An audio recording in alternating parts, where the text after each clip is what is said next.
Thank you, Vicky. Thank you for joining us. My pleasure. Thank you And for having me. oh, the pleasure is ours. And basically, we want to start off, of course, about the Juno Awards. Congratulations. Yep. How was Oh, that getting nominated for a Juno Award? yeah, that was really cool. I'm not Canadian, so I had heard of the Junos, but it's Right. obviously a different story when you're actually Canadian and like my bandmates grew up watching the Junos and I just saw how they reacted to it and I was like, "Oh, okay, I get it." Even though I'm not Canadian, I get it. It was an extreme honor to be nominated with alongside other amazing artists as well. So that was cool. Very good. Tell us a bit about the album. What's it about? What does it, what's the theme of the album? There's no like one specific theme. It's not a concept album or anything like that.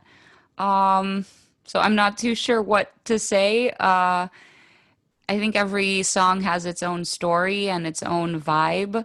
There's definitely like recurring emotions on the album. A lot of like darkness, um, or like maybe even sadness at times. But I think the way our music is, it's like heavy but very melodic at the same time. And I think the lyrics as well have this like um, mixed feeling of maybe talking about things that are not so pleasant, or dreary, or just like, difficult things that people don't want to talk about. But sometimes there's like more positivity in the lyrics as well. Kind of like what's happening now with this Yeah, pandemic. right. How we're just all trying to find those like little silver linings and stay positive. So I think it's an album kind of like around those lines.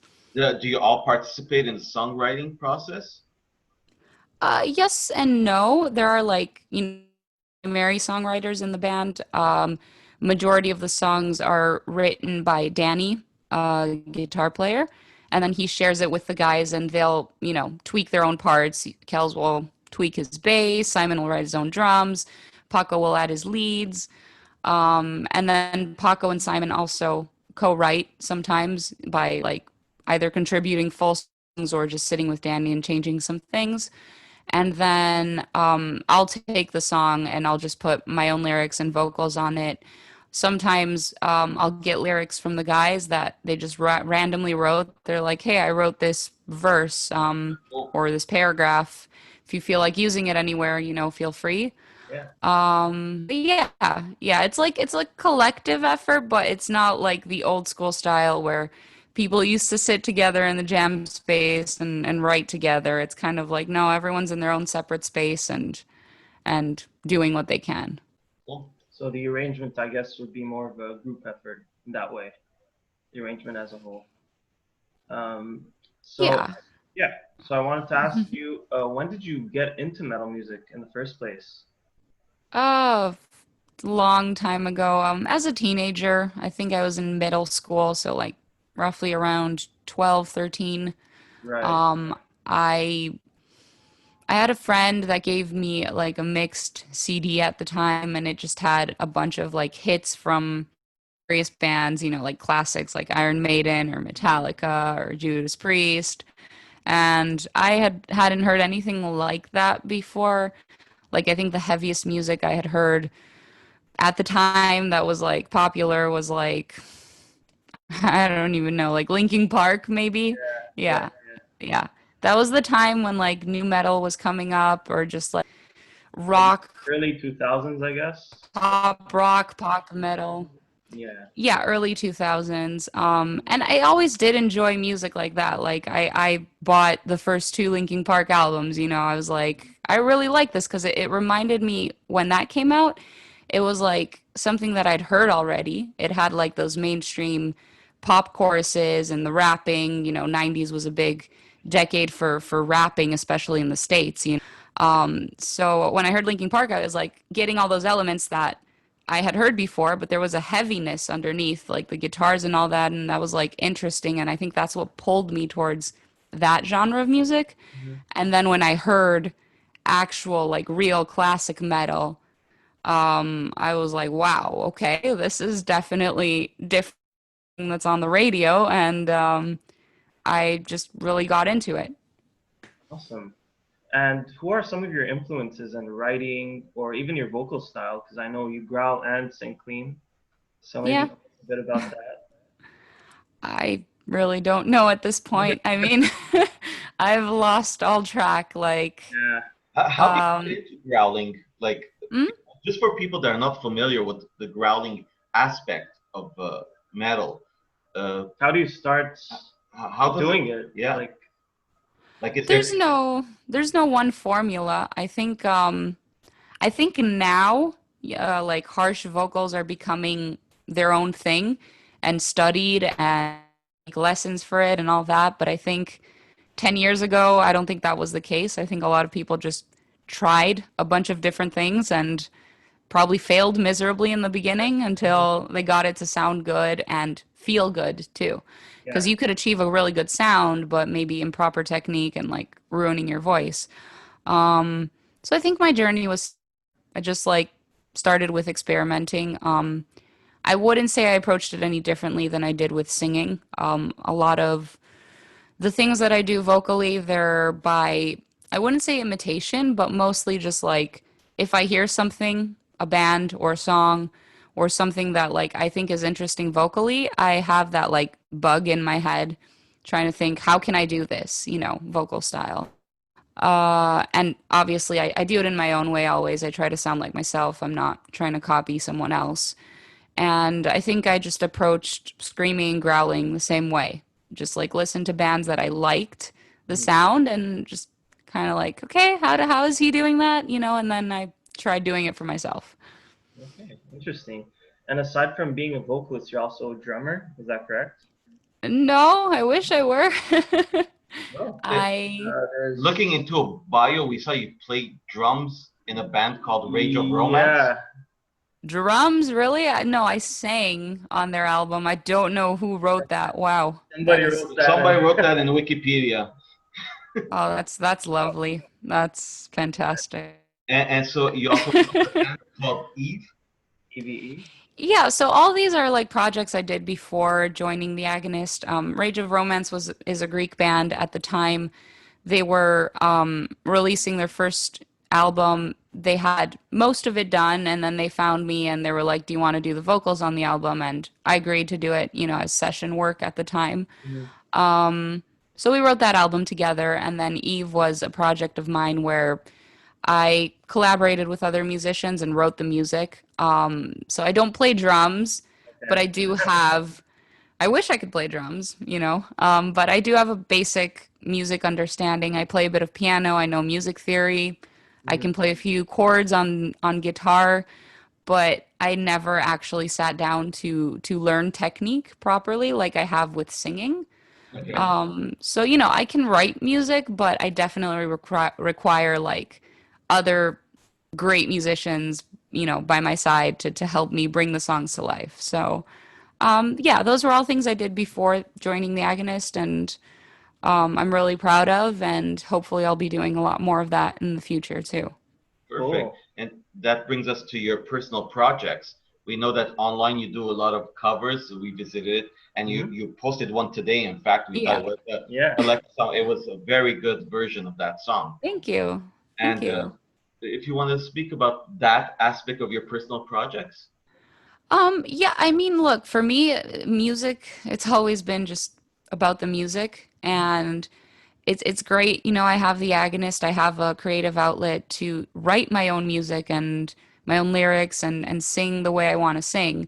But anyone that's in a band, especially now, like with quarantine, yeah, will tell you that there are dead moments, so to speak. yeah, Like, unless you have this band that's like touring nonstop, Yeah. there are going to be times that you're at home. And like when I'm at home, and a lot of people like practice, they'll get together and they'll jam, they'll play their own songs. But I'm kind of like, I always have that itch, like what else can I do? What else can I sing? How can I get better? So I think doing covers was always a way that like enabled me to sing things that I wouldn't with my band. vocal styles that maybe I'm not too familiar with. So I think a lot of the things that I've discovered how to do vocally, it's just by tackling vocal covers that maybe, had I not done that, I wouldn't sound the way I sound today. Mhm. So, and it keeps me busy. It keeps me occupied, like especially now with the pandemic and everything. Right. I've just been working on music nonstop. Like you said, I posted a cover today, but I have probably like another 10 Yeah, we sitting saw around and waiting. Yeah. Hallelujah's Yeah. there, 3 months there, the Adele song Skyfall. And obviously, when you're doing this, there's a downside where it's not monetized because you're doing covers. Right. Whereas other people are, obviously all artists had a tough break with Yeah.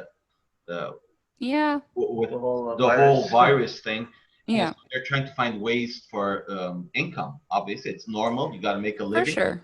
Yeah. And it's so. Tell us about we saw that you're on You just the joined a Patreon? You just Patreon. created a Yeah. Patreon? Yeah. So that was the big deal with me and covers, that up until like June when I posted my Hallelujah cover, all of my covers on YouTube were not monetized. I wasn't making anything off of them.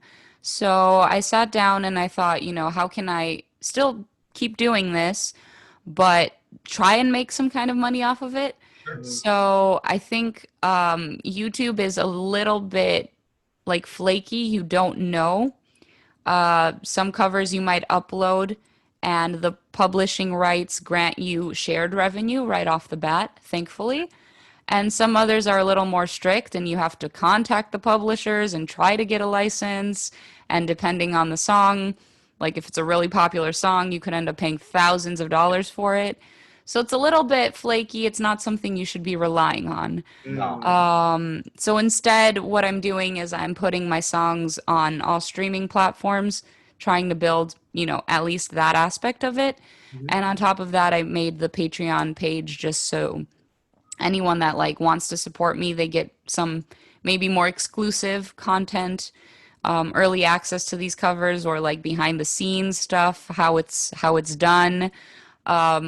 Just to get like a little glimpse into like my life, how it all happens versus the people that just see the final product.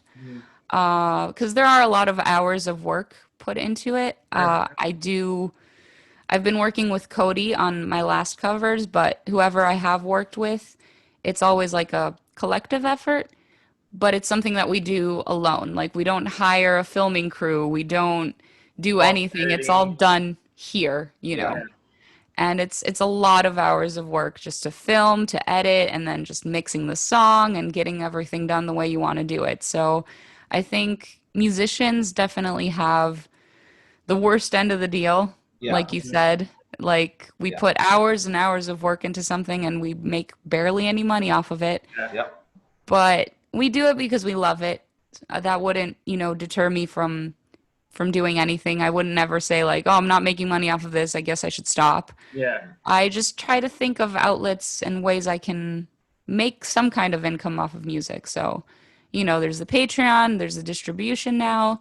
I also give vocal lessons. Definitely, being in quarantine has pushed me to do this a lot more because who knows when I'll be out on the road again. Exactly. Are you based in Montreal right now, or are you in Chicago? I'm in Chicago. Okay. Yeah. Very cool. And tell us about that the One Wing Angel program. We found that cool. So how does it work? It's like you're gonna do just one, right? Correct? Yeah, so that was like I was thinking I've had some like fans throughout the years that have told me like, "Hey, we would really want to do a cover with you," Yeah. But I think there's a difference between let's say a YouTuber versus someone that just wants to do a cover. Yeah. Like I have my own gear here at home, my own equipment. Cody, the same thing. A bunch of other singers that do covers frequently, you'll see they have a home setup. They have a system, a way of getting a cover done. So basically, my one-winged angel tier is it's not for those people. It's more so for someone that's maybe more amateur on the how to get it done level. So like maybe they're a really good player, a really good singer or something, and they want to collaborate with me, but they don't have, let's say, the setup or the idea on how to do it. Okay. So I wanted to, yeah, give that option to people. That's why it's only limited to one person per month, because I also figured that if I were to do this, it would be a lot of work on my end. For sure. Yeah. And I'm also giving them the option to choose whatever song they want, as long as, of course, it's doable, Yeah. on my end, and it's not anything like disrespectful or negative or anything like Absolutely. that. So I think it could be really interesting. And like I said, I've had fans throughout the years ask me about something like that, so I figured I'd throw that in there and see if anyone takes it. So basically, to clarify, it's $500. It's not like $500 every month. It's No, no, $500. Okay. just Okay. for that one song, Oh, okay. So that's a very good Yeah. deal. Yeah. Very I good. think so too, It's and fair. It's fair. I yeah, and I based it off the fact that, it's a cover, it's not an original. I do guest vocals for people from time to time, like Okay. originals, and I think it's a different story there. I obviously do charge way more than 500 for an original, so I figured, Yeah. a cover, let's keep it reasonable, because Yeah. I've seen some crazy prices on Patreon, and it makes me shake my head sometimes. I'm like, does anyone actually pay for this? So I think it's reasonable, and I think it could be really interesting. Like, someone could come up to me with a really cool idea, like, let's take this pop song and make it a metal version or something like that. So it's cool to have that option. Very good. Okay. So shifting the topic a little bit, if I'm not Yeah. mistaken, you moved to Greece around Yeah. the age of 10, maybe? Yeah, that part on Wikipedia is correct. That's correct. Okay. So how was that experience going back to your roots? Are you influenced musically by music of your people? How was being For immersed sure. in your culture? For sure. I think I would be a completely different person today if I didn't have that. Because I lived here in Chicago up until that age, and then moved to Greece, stayed there roughly around till I joined the Agonist, so till the age of 26. Wow. I did move several times within Greece, and I also lived in Romania too for two Oh, wow. years. Okay. Yeah, so I've traveled a lot. I've lived in many different places, but I think just it's a different thing totally to just like stay in one place and see YouTube videos or Google pictures of places versus actually living there. Yeah. Mm-hmm. And especially when we're talking about two completely contrasting lifestyle and cultures. Oh yeah. And I think, yeah, I would not only be a different person, I would be a totally different musician. Maybe like my style or the way I sing would be more Americanized, more Mm-hmm. like that stereotypical voice that you hear on the radio. And the Not to melodies sound, too, probably. yeah, not to sound, negative or No, it's not anything like negative. that.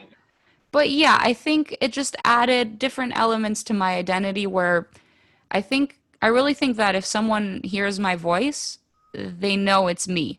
They may not like my voice, but they know it's me. I Mm-hmm. don't, yeah, and I Definitely think, unique. yeah, and I think it's just all these different influences, different cultures, vocal styles, all that stuff. Like when you asked me my influences earlier, I do have influences, but they're so So different. and they're Very so Yeah. vast. broad, probably. Yeah. So, Different. and it contributes to the sound that you hear and how I sound, and it's just me. So, Yeah. Good to yeah. know. And how's the music scene in Greece? The metal Like scene? for metal, Yeah. Yeah. I think we do have some really, really good bands. When I was there before joining the Agonist, I obviously did some stuff, worked with other Yeah. bands. I never had like the full opportunity to have my own band and do shows and like do the grind and Mm-hmm. work my way up, unfortunately. And I think that was because I was a female singer, and a lot of the bands that are female fronted oriented, they're more in that like symphonic style a lot Yeah. in Greece, and that wasn't really like what I wanted to do. So it was hard to even start building that. But I did go to a lot of shows, a lot of different genres. I think old school music is really popular in Greece, but then like I think we have a big death metal scene as well.